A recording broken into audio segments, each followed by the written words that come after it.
नमस्कार, मैं आलोक शुक्ला स्वागत करता हूं आप सभी का आपके अपने ऑनलाइन संस्थान परीक्षा प्लस में।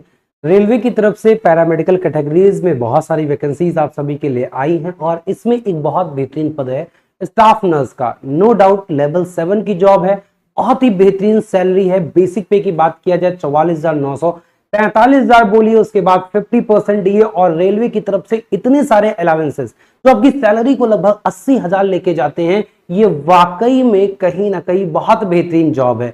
एक जीएनएम करने वाला जो कैंडिडेट होता है, एक जो एएनएम भी करने वाला कैंडिडेट होता है, मैं आपको एएनएम के बारे में भी डिटेल में बताऊंगा, या जो नर्सिंग करने वाला जो कैंडिडेट होता है वो ये नहीं सोचता कभी कि लेवल 7 की जॉब के लिए भी वो क्या है, एलिजिबल है। जनरली आप लोग देखते हो कि ANM GNM as a nurse वगैरह या फिर मैट्रन वगैरह बनते हैं तो 10 से 15,000 सैलरी होती है, बट 80,000 वो भी गवर्नमेंट इंप्लॉय, वो भी मात्र 6 से 8 घंटे की जॉब और इतनी बेहतरीन आपकी रेपुटेशन, शायद इससे बेहतरीन जॉब आपके लिए नहीं हो सकती। तो आप इस पूरे वीडियो को लास्ट तक अवश्य देखिएगा। बहुत सारे बच्चियों का, बहुत सारे भाइयों का ये कंफ्यूजन है कि इसमें कौन कौन आवेदन कर सकता है, इसकी एज क्राइटेरिया क्या है, क्या क्या इसमें मांगता है, क्या पढ़ना होगा, कहां से तैयारी करना होगा, तमाम आपके बहुत सारे डाउट्स होते हैं जो इस वीडियो में आपको क्लियर करने वाला हूं। यदि आप चैनल पर नए हो, चैनल को सब्सक्राइब अवश्य कर लीजिएगा।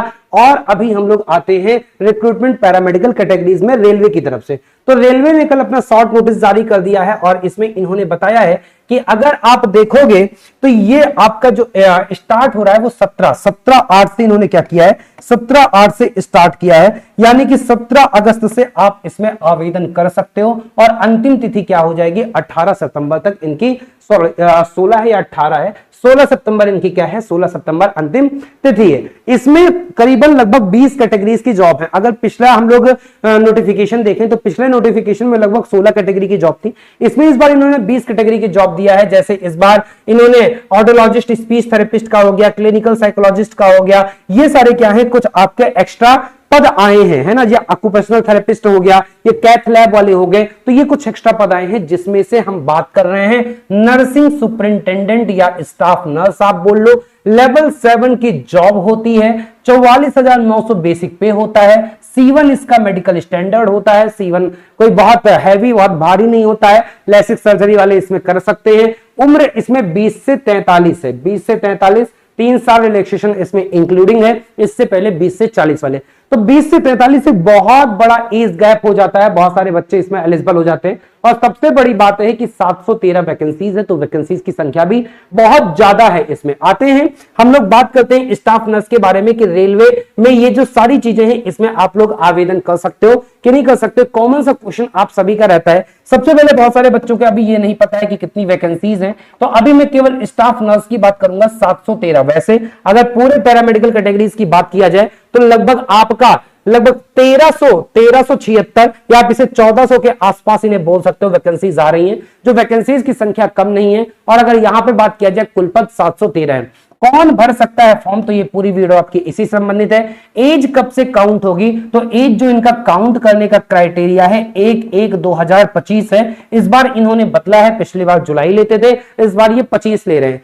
सैलरी कितनी है, तो सैलरी आप 80,000 के आसपास, क्योंकि 44 आप देखिए 44,900 तो आपका केवल क्या है, बेसिक पे है। इसमें क्या है ना, इसमें ये क्या है, बेसिक। इसके बाद आपका 50% क्या होता है, अलाउंस होता है। तो 50% अगर 45,000 का निकाल लें तो 22,500 के आसपास आप जोड़ लो, है ना। 22,500 इसमें क्या हो जाएगा, ये आपका डीए हो जाएगा, जो आपका इस समय कितना चल रहा है वर्तमान में 50%। और केवल इन दोनों को जोड़ लोगे तो ये आपका कितना हो जाएगा, 9/5 14 हो जाएगा, 4/2 6 7 हो जाएगा, और 4/2 67,400 तो केवल बेसिक और डीए मिला के हो गया। उसके बाद आपका एचआरए हो गया, टीए हो गया, बहुत सारी चीजें आपकी इसमें जुड़ के आती हैं, है ना। बहुत सारे भत्ता रेलवे की तरफ से होते हैं और ये कुल मिला के आपका ये 75 से 80,000 इन हैंड आपका बैठता है। ये इनिशियल की सैलरी की मैं बात कर रहा हूं, इनिशियल आपकी 70-72 के आसपास से स्टार्ट होती है, जो बहुत बेहतरीन आपके लिए क्या होता है, बहुत बेहतरीन जॉब अपॉर्चुनिटी है। तो सैलरी के बारे में बिल्कुल इसमें सोचना नहीं है। रेलवे की वैकेंसीज लेवल 7 की जॉब, जो कई सारे पीसीएस पोस्ट से ऊपर की जॉब है, अगर स्टेट पीसीएस में बात करोगे तो लेवल 7 कई सारे पीसेस पोस्ट में भी लेवल 7 की जॉब नहीं होती है। ये बहुत बेहतरीन जॉब है, इस बात को आप समझिएगा। कहां होगी पोस्टिंग? जनरली इनकी पोस्टिंग जो होती है वो रेलवे हॉस्पिटल्स में होती है, और सिलेबस और एग्जाम पैटर्न सब कुछ हम लोग इसके बारे में समझेंगे। ये सारी चीजें एक बार हम लोग C1 मेडिकल के बारे में देख लेते हैं। तो C1 मेडिकल में इसमें क्या कहते हैं कि physically fit in all respect होना चाहिए। साथ में इनके डिस्टेंस विजन 6/12 6/18 होना चाहिए। नियर विजन 0.6 0.6 होना चाहिए। विद और विदाउट ग्लास होना चाहिए। मेडिकल की वीडियो मैंने अलग से बनाया है, ये सारी चीजें क्या होती हैं इसी वीडियो के डिस्क्रिप्शन में है, आप उसे डिटेल में देख लीजिएगा। बाकी सारी चीजें मैंने आपको बता दिया है। एज रिलैक्सेशन आपका एज इट इज गवर्नमेंट की क्राइटेरिया पे एक बार आप देख लीजिएगा। ओबीसी का 3 साल, SC/ST का 5 साल, एक्स सर्विसमैन का अलग अलग ओबीसी अनरिजर्व क्रीमी लेयर और SC/ST के लिए अलग अलग क्राइटेरिया पे होता है। ऐसे PWBD का भी होता है। ऐसे बाकी जो आपके रिलैक्सेशन है सारे relaxation as per government norms ही होते हैं। रही बात अगर आपकी बात किया जाए तो इसमें कौन एलिजिबल है, सबसे बड़ी बात तो सबसे बड़ी बात है कि अगर आप 20 से लेकर 43 से एज के बीच में हो, मतलब आप 1/1/2025 को 20 साल पूरे हो जाओ और आप 43 साल से ज्यादा ना हो, अगर आप इस कैटेगरी में हो तो आप कर सकते हो। ऐसे ही जो ओबीसी का कैंडिडेट है वो 46 साल तक और SC/ST का जो कैंडिडेट है वो 48 साल तक। तो मेरे ख्याल से मैं इन जनरल बोल दूं कि जितने भी लोग हैं सब एलिजिबल हैं। एज क्राइटेरिया कोई मैटर रखता ही नहीं यहां पे। हां, ये बात अलग है कि इसमें जो एजुकेशनल क्राइटेरिया है इन्होंने क्या मांगा है, इन्होंने GNM मांगा है। क्या? 3 साल का कोर्स, वो भी 3 ईयर्स। वैसे जो GNM होता है 3.5 साल का कोर्स होता है, क्योंकि वो 6 महीने का क्या होता है, 6 महीने का आपका बोल सकते हो कि ट्रेनिंग टाइप में होता है आपका। तो वो 3 साल ही केवल मांगा है। 3 साल का आपका GNM का कोर्स होना चाहिए और अदर इंस्टीट्यूशन, ठीक है, या फिर आपका BSc नर्सिंग होना चाहिए। तो GNM वाले या BSc नर्सिंग वाले क्या हैं, इसमें एलिजिबल हैं। बहुत सारे ANM वाले कैंडिडेट पूछ रहे कि क्या सर मैं एलिजिबल हूं, तो अगर आप केवल ANM है तो ANM वाले एलिजिबल नहीं है, मैं आपको बता दूं। क्योंकि ANM क्या होता है, ये 2 साल का कोर्स होता है डिप्लोमा का, जबकि जो GNM होता है, GNM आपका 3 साल का कोर्स होता है। तो कोई भी कोर्स जो आपका 3 साल का होगा उसके समकक्ष आप वो भर सकते हो। BSc नर्सिंग 4 साल का है और ये 3 साल का है GNM, इसलिए भर सकते हो। हालांकि इन्होंने बहुत सारे बच्चे इस नोट की वजह से कंफ्यूज हो रहे हैं कि यहां पे लिखा है कि INC जो है, इंडियन नर्सिंग काउंसिल जो है, has also let down certain special concession देता है। किसे कंसेशन देता है? ANM वाले लोगों को, ANM ऑक्सिलरी नर्स मिडवाइफ्स हो गए या मिडवाइफ्स हो गए या फिर जो ग्रेड बी कैटेगरी के नर्स होते हैं, इनको कंसेशन देता है कि वो अपना जो कोर्स है ANM के बाद GNM कम समय में पूरा कर ले, जिन्हें बोला जाता है ब्रिज कोर्स। तो ANM का वो कैंडिडेट जिन्होंने ब्रिज कोर्स किया हुआ है, ये लगभग 1 साल का कोर्स होता है। GNM या फिर ANM के बाद GNM या नर्सिंग, BSc नर्सिंग, कई बार क्या होता है GNM को लोग कर लेते हैं, कई लोग BSc नर्सिंग कर लेते हैं। तो कोई ANM अगर ब्रिज कोर्स किया हुआ है, किसका? BSc नर्सिंग का, या फिर किसका किया हुआ है, GNM का किया हुआ है, तो वो एलिजिबल है। ANM के साथ 1 साल का एक्स्ट्रा ब्रिज कोर्स आपका सर्टिफिकेट वो कोर्स होना चाहिए, तब आप एलिजिबल हो। केवल अगर आप ANM हो तो एलिजिबल नहीं हो। इस नोट्स का मतलब ये है। क्लियर? तो आप लोग कौन, या तो GNM वाले, BSc नर्सिंग वाले, या ANM प्लस ब्रिज कोर्स वाले। और अगर ब्रिज कोर्स कर लिया तो उसका मतलब या तो BSc नर्सिंग या GNM हो ही गया। तो अल्टीमेटली आपका BSc नर्सिंग या GNM ही आप इसे बोल सकते हो कि ये क्या कर सकते हैं, इसमें फॉर्म आवेदन कर सकते हैं। तो ये जो सबसे बड़ा डाउट था वो मैंने आपका यहां पे क्लियर कर दिया है।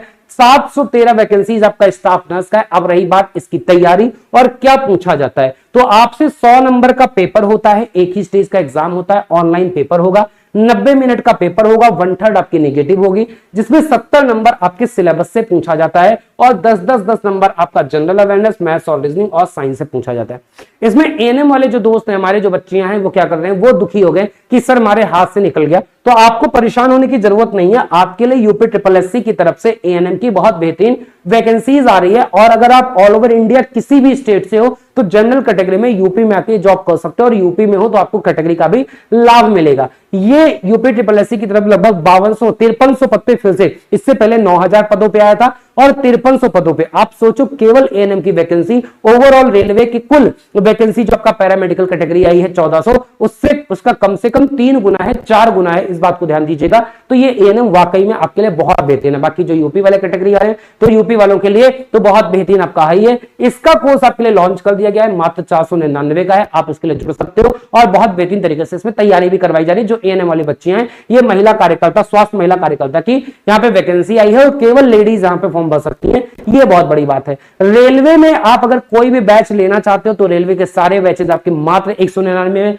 ऑफर में है, चाहे ग्रुप डी हो, चाहे एनटीपीसी हो, चाहे जेई हो, चाहे एलपी हो, चाहे फिर आपका टेक्नीशियन हो या आरपीएफ हो, सारे 199। बहुत सारे बच्चे ये बोल रहे हैं कि सर क्या स्टाफ नर्स का कोर्स आएगा? तो स्टाफ नर्स में अगर आप जो बेसिक जो चीजें हैं, जैसे मैं आपको बता रहा था, ये 10-10 नंबर आपके कौन से हैं, 10-10 नंबर आपके जो मैथ्स, रीजनिंग और साइंस वाला है, इस वाले पार्ट को आप तैयार करना चाहते हो तो आपके लिए YouTube पे ये 30 नंबर कवर करवाया जा रहा है। कहां से आप कवर कर सकते हो? आप परीक्षा प्लस इसी YouTube चैनल पे शाम को 6 बजे मैं खुद साइंस की क्लास लेके आता हूं, उसके बाद 8 बजे मैथ्स की क्लास लेके आता हूं और आपके 7 बजे जीके जीएस की क्लास होती है जो सर्वेश सर, रमन सर कराएंगे और 8 ही बजे आपकी रीजनिंग होगी, जो लास्ट के 3 दिन सप्ताह के रीजनिंग होगी और शुरुआत के 3 दिन मैथ्स होगी। तो आप इन चारों क्लासेस से अपनी मैथ्स, रीजनिंग, साइंस और जीके जीएस जनरल अवेयरनेस मजबूत कर सकते हो, जो परीक्षा प्लस यूट्यूब चैनल पे शाम को 6 बजे से लेकर 8 बजे के बीच में कर सकते हो। ये टीमें आपको पढ़ा रही होंगी और कोर्स से जुड़ना चाहते हो तो आप इनसे जुड़ सकते हो। रही बात इनके सिलेबस का, तो सिलेबस एक बार मैं आपको बता दूं कि आपके सिलेबस में क्या पूछा जाता है स्टाफ नर्स में। तो इसमें आपका ह्यूमन एनाटॉमी पूछा जाएगा, है ना, एनाटॉमी पूछेगा, आपका फिजियोलॉजी पूछेगा, न्यूट्रिशन से पूछेगा, बायोकेमिस्ट्री से पूछेगा, नर्सिंग से, नर्सिंग फाउंडेशन, साइकोलॉजी से पूछेगा, माइक्रोबायोलॉजी, सोशियोलॉजी, यहाँ पे आपका फार्माकोलॉजी से पूछेगा, पैथोलॉजी से, जेनेटिक्स से, मेडिकल सर्जिकल नर्सिंग से, एडल्ट इंक्लूडिंग यहाँ पे community health nursing, child health nursing, mental health nursing, midwifery